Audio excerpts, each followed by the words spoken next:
नमस्कार। आज हम एक बहुत ही दिलचस्प सफर को समझने वाले हैं। वो सफर जो एक प्राइवेट कंपनी को पब्लिक बना देता है। कभी सोचा है कि जो छोटी सी दुकान या फैमिली बिजनेस होता है वो अचानक से हजारों लोगों की कंपनी कैसे बन जाती है? नहीं, ये कोई जादू नहीं है। इसके पीछे ना फाइनेंस की दुनिया का एक बहुत बड़ा और पावरफुल कदम होता है और उसी को हम कहते हैं इनिशियल पब्लिक ऑफरिंग, यानी कि आईपीओ। तो चलिए आज इसी को अच्छे से समझते हैं। अच्छा, इस पूरे कॉन्सेप्ट को समझने के लिए ना एक बहुत ही सिंपल रिलेटेबल सी कहानी लेते हैं। मान लीजिए एक है रवि, जिनकी रवि स्वीट्स नाम की मिठाई की दुकान है। अब उनकी दुकान अपने शहर में तो सुपर डुपर हिट है, खूब मुनाफा कमा रही है। लेकिन रवि का सपना बड़ा है। वो चाहते हैं कि उनकी दुकान पूरे भारत में फैले और इसके लिए उन्हें चाहिए पूरे 100 करोड़ रुपए।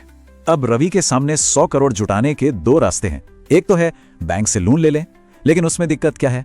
एक तो भारी भरकम ब्याज और ऊपर से हर महीने ईएमआई चुकाने का टेंशन, चाहे बिजनेस चले या ना चले। दूसरा रास्ता है इक्विटी का, मतलब अपनी कंपनी की हिस्सेदारी आम लोगों को बेचकर पैसा जुटाना। और बस यहीं से आईपीओ की कहानी की शुरुआत होती है। तो आईपीओ का पूरा मतलब ना इसके नाम में ही छिपा है। इनिशियल मतलब पहला, पब्लिक मतलब आम जनता और ऑफरिंग मतलब एक तरह का प्रस्ताव। तो जब कोई प्राइवेट कंपनी पहली बार आम जनता को अपनी कंपनी में हिस्सेदारी यानी शेयर्स खरीदने का मौका देती है, उसी को आईपीओ कहते हैं। तो सौदा बड़ा सीधा सा है। आम लोग कंपनी को आगे बढ़ाने के लिए पैसा देते हैं और बदले में उन्हें उस कंपनी में एक छोटी सी हिस्सेदारी मिल जाती है, मतलब वो भी उस कंपनी के मालिक बन जाते हैं। अब ऐसा नहीं है कि रवि सीधे बाहर जाकर लोगों से पैसे मांग सकते हैं। नहीं, इसके लिए एक पूरा कानूनी और रेगुलेटेड प्रोसेस होता है।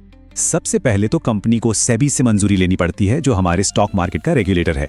कंपनी अपनी सारी की सारी फाइनेंशियल जानकारी एक डॉक्यूमेंट में देती है, जिसे डीआरएच भी कहते हैं। मंजूरी मिलने के बाद कंपनी तय करती है कि एक शेयर की कीमत क्या होगी। इसे प्राइस बैंड कहते हैं। फिर आता है तीसरा स्टेप।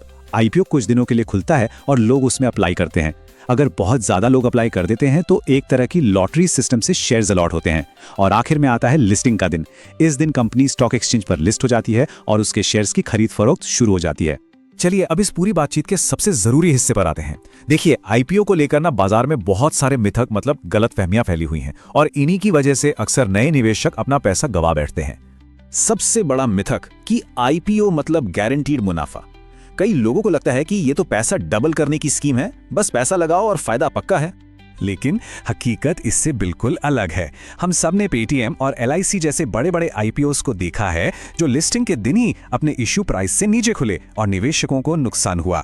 तो ये बात गांठ बांध लीजिए, आईपीओ कोई लॉटरी का टिकट नहीं है।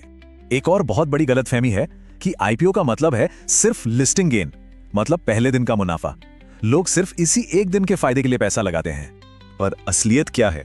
देखिए, कई बार मार्केट का मूड खराब हो तो एक बहुत अच्छी फंडामेंटली स्ट्रॉन्ग कंपनी भी घाटे में लिस्ट हो सकती है। और दूसरी तरफ अगर कोई कमजोर कंपनी सिर्फ हवा हवाई में ऊपर लिस्ट हो भी गई तो आखिर में उसका शेयर प्राइस नीचे आना ही आना है। अक्सर लोगों को लगता है कि आईपीओ तो सिर्फ बड़े बड़े अमीर लोगों का खेल है, आम आदमी का इसमें क्या काम। लेकिन ये बिल्कुल सच नहीं है। हमारे रेगुलेटर्स सेबी ने नियम बनाए हैं कि हर आईपीओ में कम से कम 35% हिस्सा रिटेल निवेशकों के लिए, यानी हम जैसे आम लोगों के लिए रिजर्व होता है। और आप सिर्फ 14-15 हजार रुपए से भी आईपीओ में अप्लाई कर सकते हैं। तो अब सवाल उठता है कि एक समझदार निवेशक के तौर पर क्या करना चाहिए। चलिए कुछ जरूरी बातों पर नजर डालते हैं। किसी भी आईपीओ में पैसा लगाने से पहले खुद से 3 सवाल पूछना बहुत जरूरी है।